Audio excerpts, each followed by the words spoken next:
What's up, everybody, and welcome to the Box Score, the instant recap podcast to the big game of the night. And tonight's big game, of course, is NBA Finals Game 3. Boston taking the win 116 100, right? Was that the final score? That Yep. sounds right. All right. A lot going on over here. Let's just get right into it. Chris, give us your thoughts. Boston taking Game 3, looking good throughout. Boston looks strong, man. Jaylen Brown looked like he was going to go for the Finals MVP award in that first quarter. 17 points, 5 rebounds, and 3 assists in the first. He finished with 27, 9, and 5. I was off memory. Nice. That's right. So one block Jaylen Brown, well. man, he had himself a good game. Tatum came on second through the fourth quarter. The first quarter, I had a note that said, "Where's Tatum?" He played 6 minutes. It just didn't matter. It just didn't matter. He was there. It was a smart Jalen show to begin with. But man, the Celtics, even when the Warriors came back in that third quarter, you just think all right, the tide's turning, and then the Celtics no, it's not. And Tatum came back, got some layups, got some points, and really helped put it away. I was on Clay watch early. The Clay's over under for this game was 19.5, so he covered that. I thought he was going for 30, Joe. I know you agreed on that. And he was on pace for that. But that fourth quarter, they got 11 points. That's not happened in that fourth quarter. So I know Draymond fouled out. And but man, I feel like it was just all Steph and Curry. And I know Clay, did all right, but it felt like it was just all Steph. If it wasn't Steph, nobody else was really getting offense. Yeah, true. I mean, Clay had 25, but Curry had 31, and then besides those guys, it really isn't much. Wiggins with 18, Poole with 10, but everybody else low. Joey, your thoughts? Boston going ahead and taking that 2-1 lead, man. What do you think? Yeah, it seemed like, I think, Chris, you're spot on with it seemed like it was Steph or nothing. They seemed in love with the three-pointer tonight, and I know that's kind of always been their MO, but they didn't try much else when they weren't hitting shots. It just kind of seemed like they were very much going to live and die by it. And for a while there, it was working right. Steph had the 4-point play, and then Otto Porter hit some goofy circus shot. It was kind of like, hey, the tide is turning here, but then the wheels just kind of came off again. 31 for Steph, 25 for Clay. Wiggins had 18, but then other than that, it was pretty much nothing. Poole had 10, but the points in the paint were completely lopsided. I think it was 52-16 or something ridiculous like that. Wait, you said 52? I think so. Yeah, it was. They flashed it on the screen. It was very large. Look at that PIP. PIP, large PIP. PIPs. Joey. Yeah, it was that, and then between and then the offensive rebounds too. I think they got lit up on that side. Golden State had 6, Boston had 15. Second chance points were big. Golden State had their great third quarter, like we typically expect for them. The deficit, though, in the first half was big, especially that first quarter. Boston came out lights out. Golden State looked like they weren't ready for it. All game long, though, their defense was extremely lacking. They just were not up to the intensity level that they needed to be. And what's up with Draymond? Is he just, if he's not going to score, I think that's fine, but he's not really doing much else for them right now, is he? Yeah, he's a little extra. Yeah, a lot extra, but he's not doing anything. I mean, 4 rebounds, 3 assists, 1 block. I mean, he's getting some numbers, but just nothing really of impact other than being a pest and a menace out there. Right. Joey, you brought it up. Go ahead. Sorry, they've just got no true playmaking. And no, run some pick and rolls, and they were doing some screens that they were talking about on the broadcast too, like those double screens where, he's getting stuff open. But if that's all they're running, you can adjust to that quickly. Yeah, they're really relying, especially in that third quarter. It was reliant on Boston's mistakes defensively versus those plays working, like you're saying. It was just kind of that run that pick and roll, and if Horford wasn't stepping up and hedging or getting past that 3-point line, there was an open shot for Steph, and he was hitting them in the third quarter, but nobody else was really giving him much of anything. I know Clay, he had his 25, but he was still missing shots again. He still doesn't look all the way back. He had a better game tonight. Actually scored some points. I was with you, Joey. I thought that 7-point possession, off the 4-point play and then the Otto Porter 3 was going to be the real turning point that brought him to within 2 after being down 18 in the first half. And then it looked like that the third quarter route was on. They took a lead for a little bit there, but then ended up giving it back up at the end of the third. Very similar to kind of game 2 almost, where the trend was, Golden State taking that third quarter lead and then just hanging on to it and hammering it down. This was the opposite. They just couldn't hang on to that little bit of momentum that they had. Yeah. Boston made their run. And then Boston seems to be, the king of the fourth quarter, though, with game 1 and game 2, their fourth quarters being lights out. Yeah. Yep. Absolutely. Chris, what are you seeing, man? Kings of the fourth. Kings of the fourth. What are you seeing from Boston? They just have everything just going tonight because they were kind of Robert Williams is having a solid game for him. Marcus Smart obviously had a good game. Everybody had a good game. Yeah, it was a perfect game for Boston tonight. They were like shooting 63% in the first half in this game at one point. With Tatum and Brown, I noticed they were going at Steph so much. Steph only had 2 fouls early. They kept, the announcers kept saying, or Gundy and Jackson kept talking about they kept him in the game, which ended up being fine because he only ended up with 4 fouls. But you can tell he was kind of being more passive because he had the fouls and because he's only 6'3" against these guys that are 6'7" and just behemoths of beings. But it was just even Smart got to go. Smart when Smart is smart. The Celtics are a lot better. Like when Smart, he was hitting threes, everything was kind of working for him. He was dishing it to Jaylen Brown in that first quarter, especially just at an efficient rate. And it just everything clicked for Boston tonight. When you want a typical Boston performance, this was it.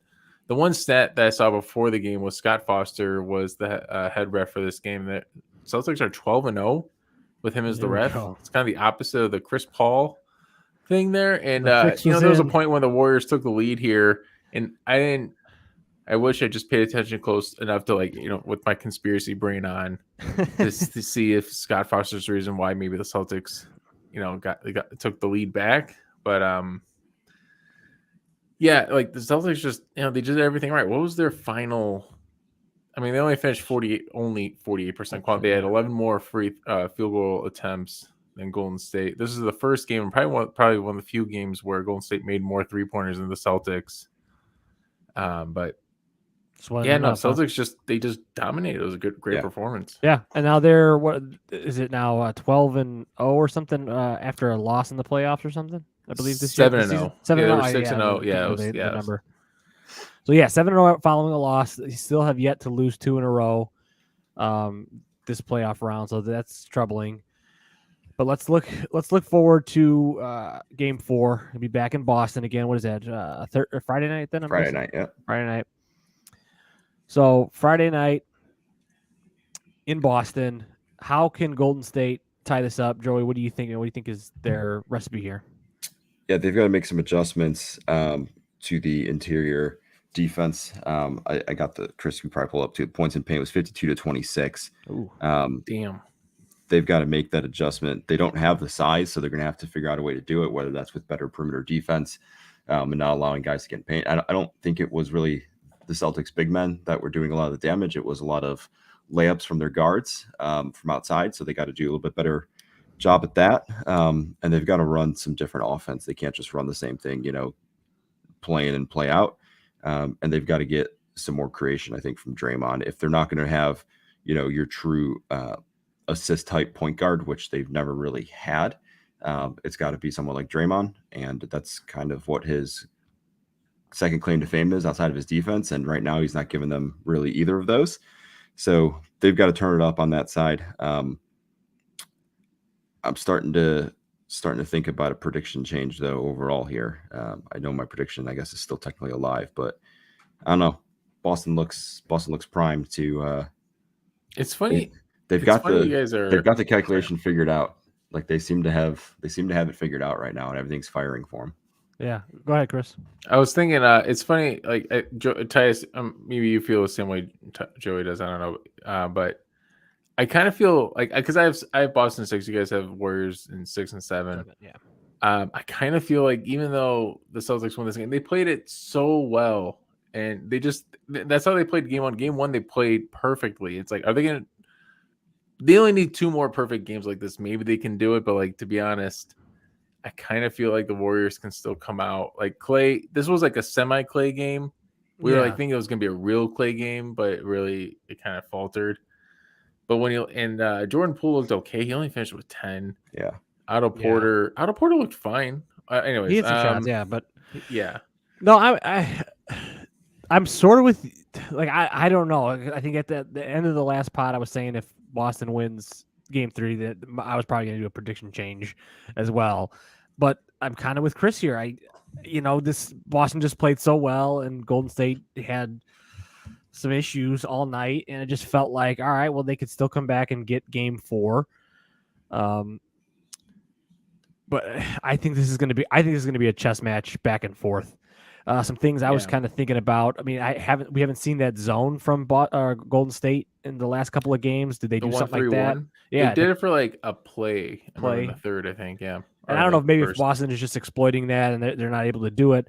But Chris, to your point, you brought up, or maybe it was Joey that brought it up, that they're just hunting Steph on defense.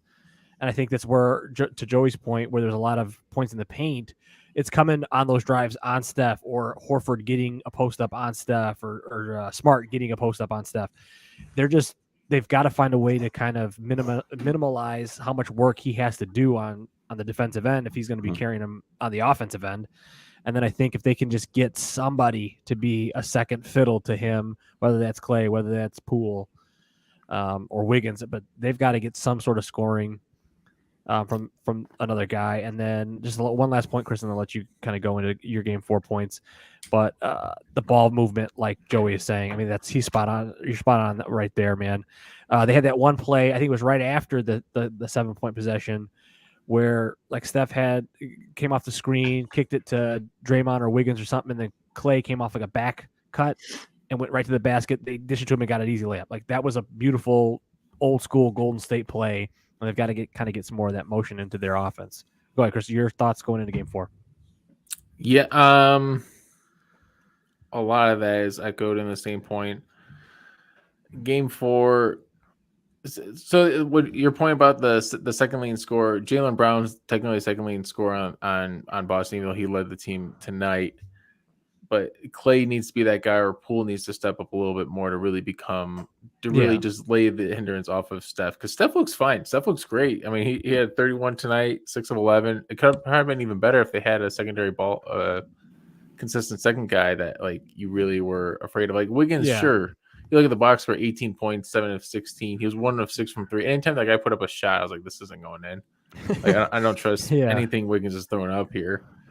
Maybe that's what's missing from Golden State. But again, like, I just think this is going to go back and forth. I expect Golden State to win Game 4, to go back to Golden State with a 2-2. I'd be kind of surprised if they lost. But anyways, that's kind of where I'm thinking. What do you think, Joey? Is going back to Golden State 2-2 or what? I think it might go back 3-1. I think, like Chris, you mentioned Clay is like a mini Clay game or whatever, semi-Clay game, but it's like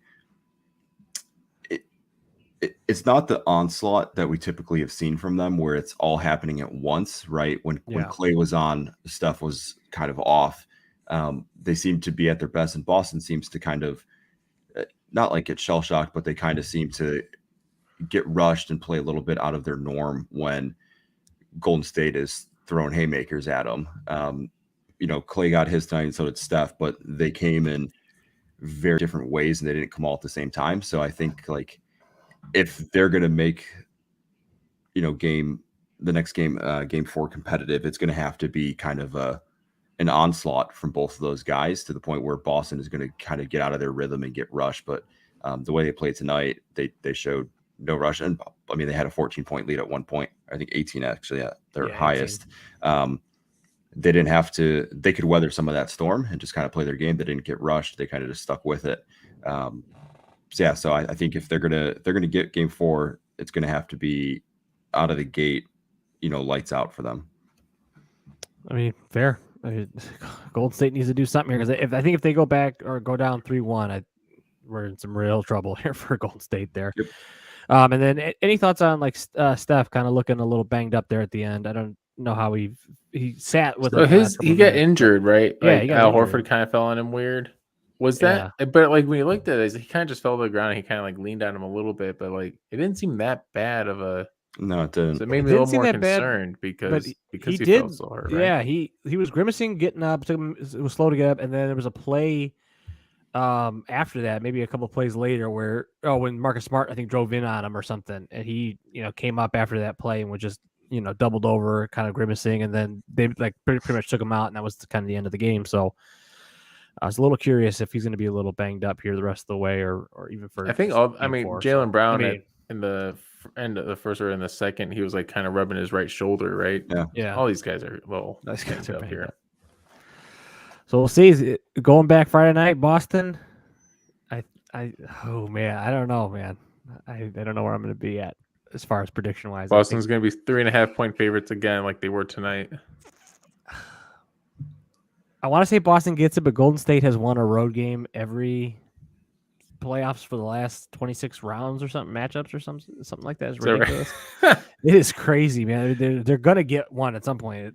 Well, if they don't get this one, then they win at home in Game 5, and then they win Game 6, and then we get Game 7. So I don't think that if they don't get this one, I think that Boston's to lose there. So, all right.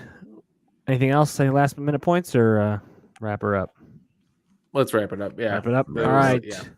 Well, that is it for us tonight. Join us on Friday to talk about Game 4, see what happens there. Follow us on Twitter, Instagram, YouTube, and Twitch at The Box Out Boys. Slide into those DMs. Send us an email to theboxoutboys@gmail.com. And as always, like, subscribe, and review wherever you listen to this at now. We very much appreciate that. So for Chris and Joey, I'm Tyson. Until next time, Box Out.